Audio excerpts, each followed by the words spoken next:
Assalamualaikum warahmatullahi wabarakatuh. Shalom, Om Swastiastu, Namo Buddhaya, dan salam kebajikan.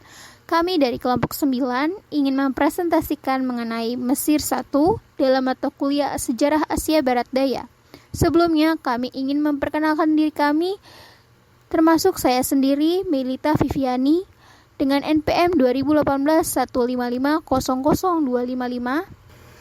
dengan anggota saya Kak Hotmar Linang dengan NPM 2017 155 dan Rahel Yunistin dengan NPM 2018 155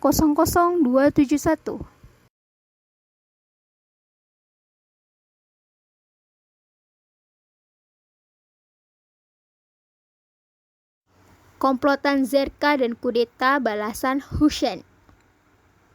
Diawali dengan Raja Hussein yang banyak merenungkan kebijakan Yordania, kini bergaya Arab. Sementara aktivitas komunis semakin meningkat, sehingga dalam surat diperingatkan akan infiltrasi komunis dan menghimbau langkah yang efektif guna mencegahnya, tetapi menolak peringatan tersebut. Dalam Kamalut ini, Raja diselamatkan oleh kombinasi tindakan militer dan diplomatik. Sehingga pada 24 April, Hussein menerima pengunduran diri dari PM Khalidi. Kemudian menunjuk Ibrahim Hashim Pasha sebagai penggantinya. Dalam kabinet baru ini berisi para menteri yang setia kepada raja. Dalam gerakan pertama ialah memberlakukan undang-undang darurat. Kedua, menghapus partai politik. Ketiga, memubarkan parlemen. Keempat, memberlakukan jam malam.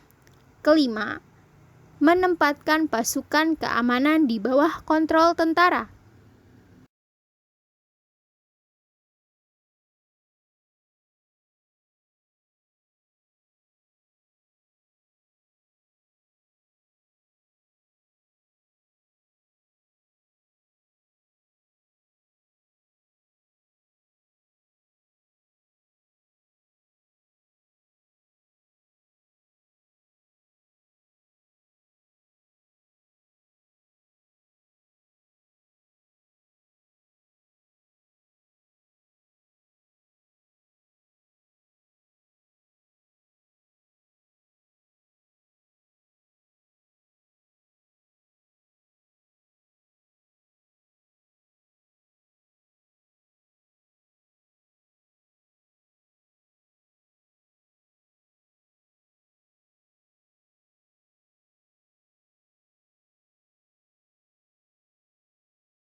Kembalinya golongan konservatif dan krisis di tahun 1958. Setelah krisis April, Yordania kembali menjalankan tradisi politiknya, baik sektor domestik maupun di sektor luar negeri. Di dalam negeri, tekanan yang ditunjukkan pada memperkuat posisi raja dalam sistem autoritarianisme kerajaan. Eksperimen politik liberal sudah berakhir, tetapi dalam pemerintahan terdapat 3 dasar pokok. Yang pertama, monarki. Kedua, kelompok yang setia pada raja. Dan yang ketiga, tentara. Tahun 1956 sampai 1957, sejumlah tokoh pimpinan pemberontakan Yordania yang menentang, baik pada masa Raja Abdullah maupun pada masa Hussein, adalah gerakan Front Rakyat. Tahun 1958, penggabungan Mesir dan Suriah ke dalam Republik Persatuan Arab mempengaruhi sebagian besar rakyat Yordania dengan tujuan sebagai pencegah komplotan penentang pemerintah dan sebagian untuk memperkuat kubu monarki konservatif Yordania. Dan Irak membentuk suatu federasi pada tanggal 14 Februari tahun 1958.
Daerah Barat dan Timur Laut Merah, Republik Persatuan Arab.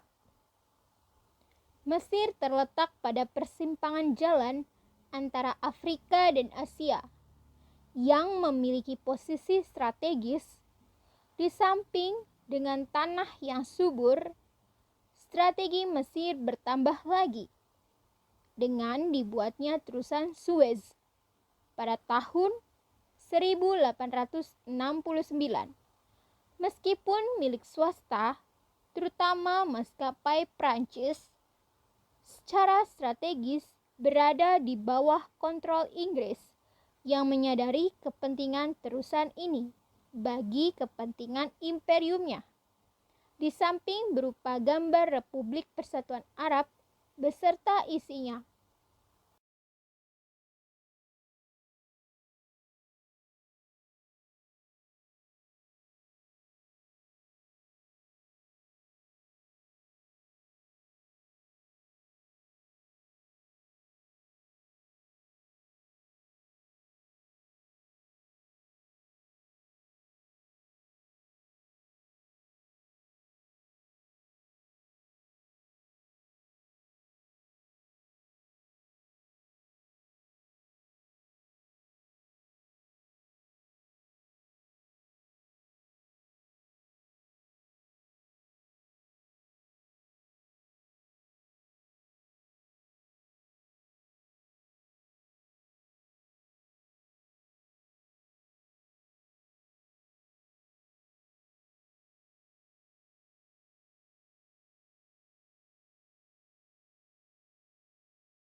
Dominasi Inggris. 2 dekade terakhir abad ke-19, Inggris menjadi penguasa seluruh lembah Nil. Kepentingannya di Mesir diwakili oleh seorang negarawan ulung. Awal Perang Dunia I, kedudukan Inggris makin jelas, sehingga formalitas belaka ketika Inggris meresmikan Mesir sebagai protektoratnya pada tanggal 18 Desember 1914. Raja muda yaitu Khadif atau Abbas Hilmi dipecat in absentia dan digantikan oleh Hussein dengan menyandang gelar Sultan. Tahun 1947, setelah kematiannya digantikan oleh Fuad I yang didukung oleh Inggris. Selama Perang Mesir, diperintahkan oleh PM Rushdie di Pasha yang sangat pro-Inggris. Perang memuncak sehingga Mesir menjadikan basis militer penting Inggris, dan dari sinilah serangan dilancarkan terhadap Gallipoli dan Palestina. Kairo menjadi pusat diplomasi Arab bagi Inggris sejak ditandatangani Persekutuan Inggris-Perancis pada tahun 1940. Dominasi Inggris di Mesir secara tidak langsung diakui oleh sekutu, sehingga tidak perlu lagi memasukkannya di dalam perjanjian rahasia pada Perang Dunia I.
Lahirnya nasionalisme.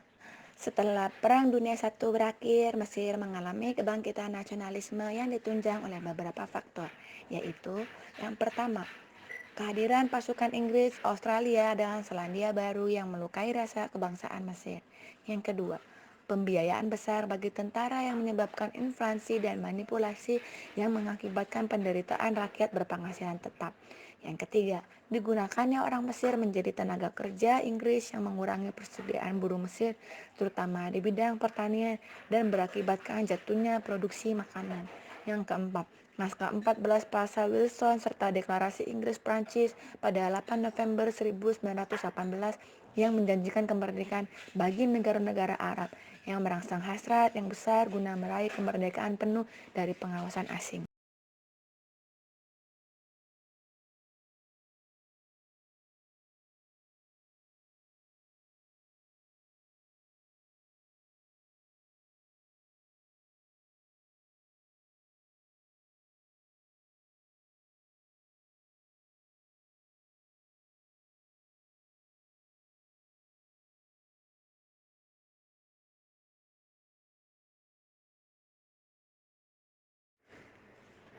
Mesir antara tahun 1924 dan 1936.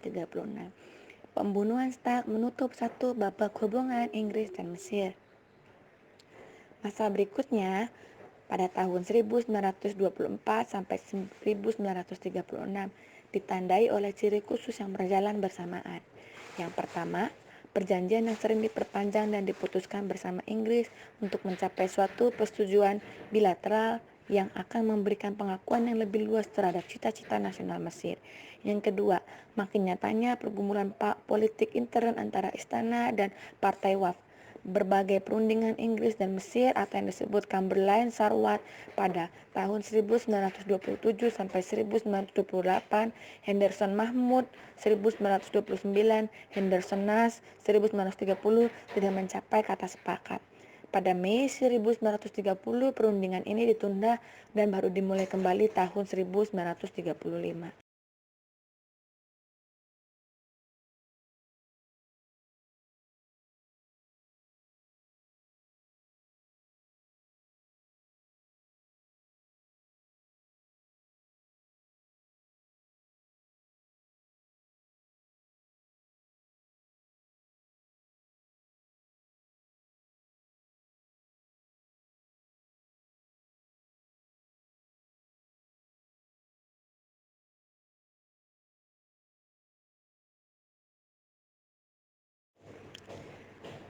Selanjutnya ada perjanjian Inggris dan Mesir.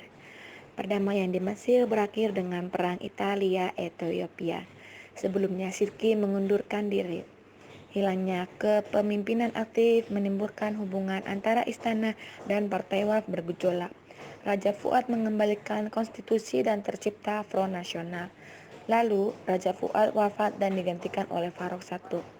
Berlalunya kepemimpinan aktif memberikan kesempatan Wafd kembali ke politik Mesir dan memenangkan pemilu. Langkah pertama, pemerintah meminta Inggris mengganti status quo dengan perjanjian. Inggris menyetujuinya karena ingin membentuk persetujuan dengan Mesir karena Inggris mengetahui bahaya Italia di Mediterania Timur.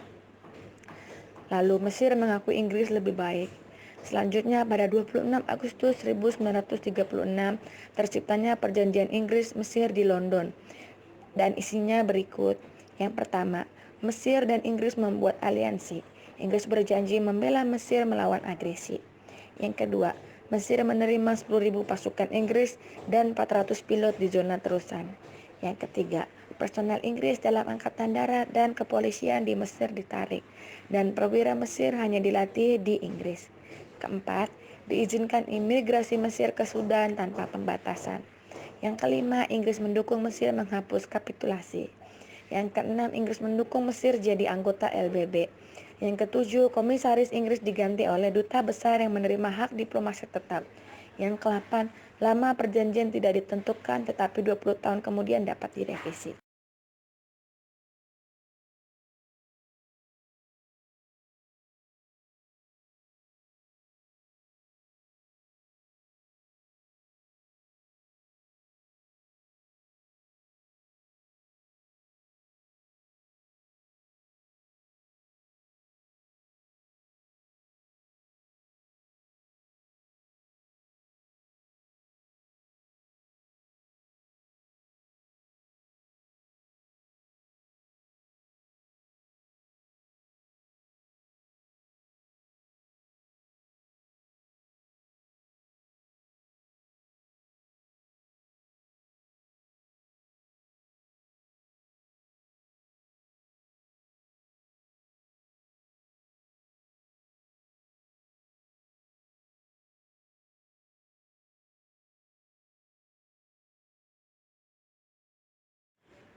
Selanjutnya, Mesir selama Perang Dunia II. Mesir tidak membantu Inggris dalam melawan Jerman. Saat Mesir mendapat desakan Inggris, barulah Mesir membantu Inggris. Setelah Perang Dunia II selesai, Inggris masih tinggal di Mesir, sehingga menimbulkan nasionalisme Mesir berkobar. Inggris menyadari adanya nasionalisme Mesir, sehingga Inggris pada tahun 1954 mengadakan perjanjian dengan Gamal Abdul Nasser, yaitu Perdana Menteri Mesir. Inggris berjanji akan segera mengembalikan terusan Suez kepada Mesir. Tanggal 23 Juli 1952, revolusi Mesir meletus. Akibat kekalahan Mesir atas Israel, kekalahan Mesir tersebut diakibatkan korupsi yang sangat besar dalam pembelian persenjataan perang. Ofisir muda Mesir mendesak Raja Farouk menyelidiki kasus tersebut. Namun sayangnya kasus korupsi dalam pembelian persenjataan perang kurang diperhatikan oleh Raja Farouk.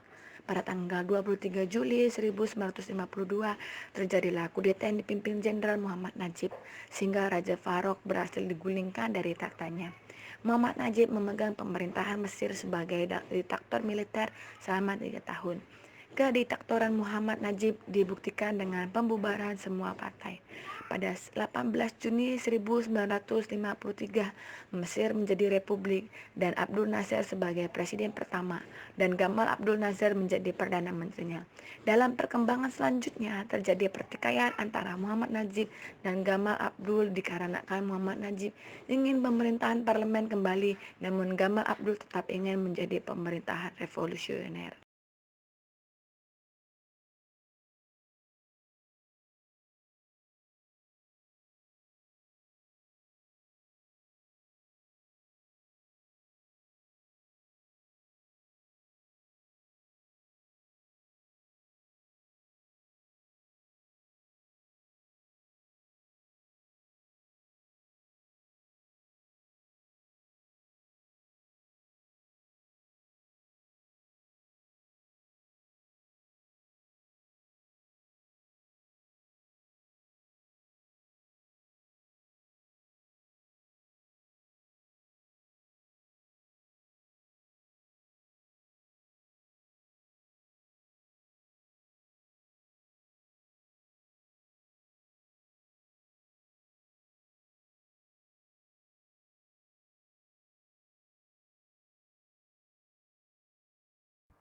Baik, saya akan melanjutkan presentasinya tentang Mesir dalam Perang Dunia II. Pada 14 November 1954, Muhammad Najib dituduh berhubungan dengan gerakan Ikhwanul Muslimin yang memegang saham akan diganti rugi dengan kurs saham pada hari itu juga. Tindakan tersebut membuat gempar Inggris dan Prancis. Pada bulan Oktober 1956.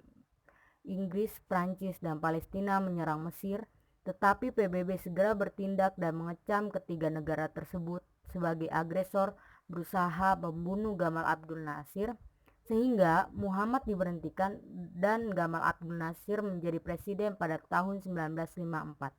Meskipun juga Inggris telah meninggalkan terusan Suez, namun keuntungan masih masuk dalam pemegang saham, yaitu Inggris. Padahal Mesir membutuhkan dana sebesar 1.300 juta US dollar guna membiayai proyek Aswan. Saat hari peringatan revolusi Mesir tahun 1956, Gamal Abdul Nasir mengumumkan terusan Suez dinasionalisasi. Nasionalisme dan kekacauan dalam negeri.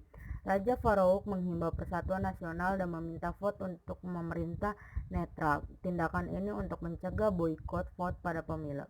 Vote menentukan persyaratan. Pada Juli 1949 terbentuk koalisi mengandung menteri. Vote kabinet ini tidak bertahan lama. Januari 1950, vote memperoleh kemenangan besar pemilu. Hasil ini dianggap teguran partai saat tindakan yang kurang bijaksana dalam perang Palestina. Naas Pasha sekali lagi menjadi Perdana Menteri ditunjuk oleh vote. Vote mendapat mayoritas mutlak dalam kedudukan kedua parlemen.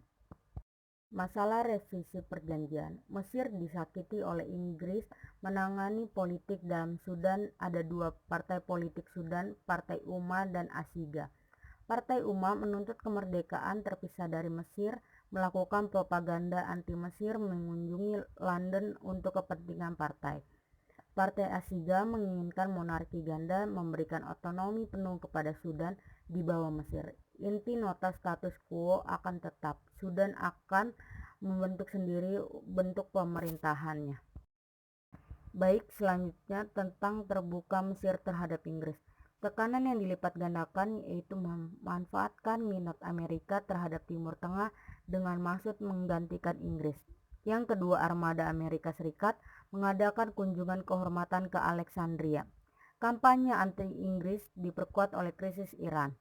1936, perjanjian antara Inggris Mesir dihapus memutuskan dikeluarkannya Inggris dari zona terusan, mempersatukan kembali Sudan ke Mesir Farouk menjadi Raja Sudan dan Mesir. Amerika Serikat, Prancis, Inggris, dan Turki menganjurkan dibentuknya Komando Timur Tengah Sekutu menjamin pemerintahan Mesir. Pasukan Inggris di zona terusan digantikan oleh pasukan Sekutu, tetapi Mesir menolak hal ini. Maka Amerika Serikat menyatakan mencela Mesir dan memberi bantuan penuh Inggris. Berikutnya, politik Timur Tengah Mesir.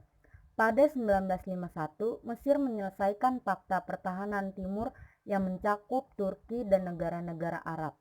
Ide Mesir yaitu menciptakan blok timur netral didominasi oleh Arab yang mencakup Turki. Saat itu, Turki berusaha mendapat pengakuan NATO. Turki lebih mementingkan keamanan regional. Turut merespon usul Barat untuk mendirikan Komando Timur Tengah, tetapi Turki tidak bersedia dianggap sebagai negara pro-Barat. Baik, yang terakhir, awal revolusi kerusuhan Kairo. Penghapusan perjanjian Mesir-Inggris. Para pasukan Inggris menjadi sasaran penembak gelap demi tujuan Partai Sosialis. Pada tanggal 19 Januari 1952, Ismailia, kota dan markas John, terusan menjadi tempat perkelahian berhasil setelah Inggris menduduki kota tersebut. Insiden tersebut mengakibatkan kerusuhan besar di Kairo.